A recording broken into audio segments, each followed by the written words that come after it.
नमस्कार बंधुरा आज के आमी मटन करी बानाबो। तार जोन्नो की लागबे उपकरण लंका बाटा, लवण, रसुन बाटा, हलुद गुड़ो, जीरा बाटा, एक चामच घी, आदा बाटा, चीनी, एक टमेटो कुचिए निয়েছি और কিছুটা टक दई নিয়ে নিয়েছি। পেঁয়াজ কেটে নিয়েছি কুচি কুচি করে। ওভেন জ্বালিয়ে দিলাম। সরষের তেলটা দিয়ে দিব। দুটো বড় আলু কেটে নিয়েছি তেলে দিয়ে দিব।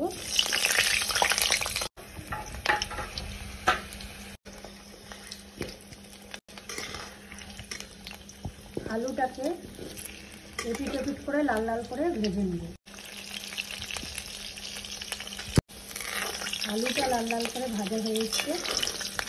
আর একটু মাংসের মধ্যে প্রথমে আমি 1 চা চামচ লঙ্কা বাটা দিব, 1 চা চামচ রসুন বাটা,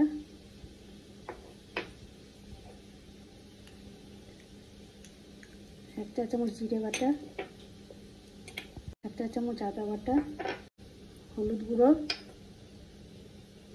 লবণ স্বাদ অনুযায়ী মতো দিয়ে দিলাম। এর মধ্যে অল্প একটু সরষের তেল দিয়ে দেবো মাখার জন্য। ভালো করে এবার মাখিয়ে নেব। আমি খুব ভালোভাবে মাখিয়ে নিয়েছি। 15 মিনিটের জন্য রেখে দেব। আলু ভাজার যে তেলটা ছিল তার মধ্যে আমি 3টে তেজপাতা, লঙ্কা, লবঙ্গ, দারচিনি, এলাচ দিয়ে দিলাম। এর মধ্যে আমি পেঁয়াজ কুচিগুলো দিয়ে দিলাম। পেঁয়াজটাকে 10 থেকে 15 মিনিট ভাজবো লাল লাল করে। পেঁয়াজ প্রায় মোটামুটি ভাজা হয়ে এসেছে। আর একটু ভেজে নিয়ে সব মশলাগুলো এর মধ্যে দিয়ে দেবো। পেঁয়াজের মধ্যে দিয়ে দেবো বাটা, লঙ্কা বাটা, রসুন বাটা,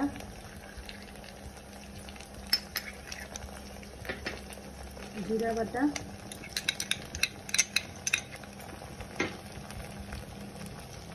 লবণ তো আমি আগেই দিয়েছি আর একটু সামান্য দেব।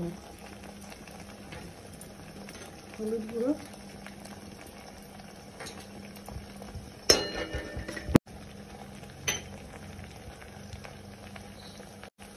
1 চা চামচ চিনি।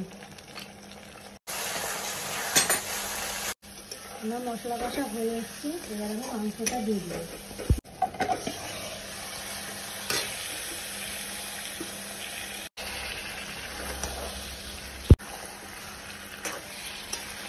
দই দিয়ে দেবো, আগে থেকে নিয়ে রেখেছি।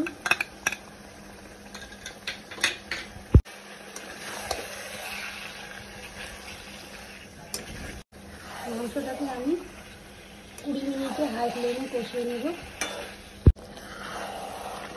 মাংসটা দেখুন আস্তে আস্তে কি সুন্দর তেল ছাড়ছে। 1 চা চামচ ঘি দিয়ে দেবো, দিয়ে 5 মিনিট কষিয়ে নেব।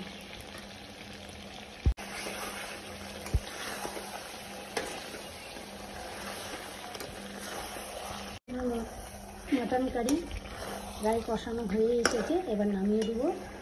নামিয়ে আমি জলটাকে আগে থেকে গরম করে রেখেছি। পরিমাণ মতো জল দিয়ে দেবো। আমার মাংসটা 4টে সিটি মারা হয়ে গেছে। আমি 1/2 চা চামচ গরম মশলা দিয়ে দিলাম।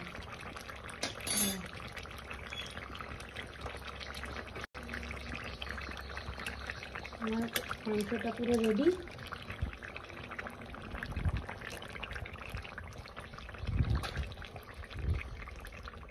মটন কারিটা কি নরম হয়েছে।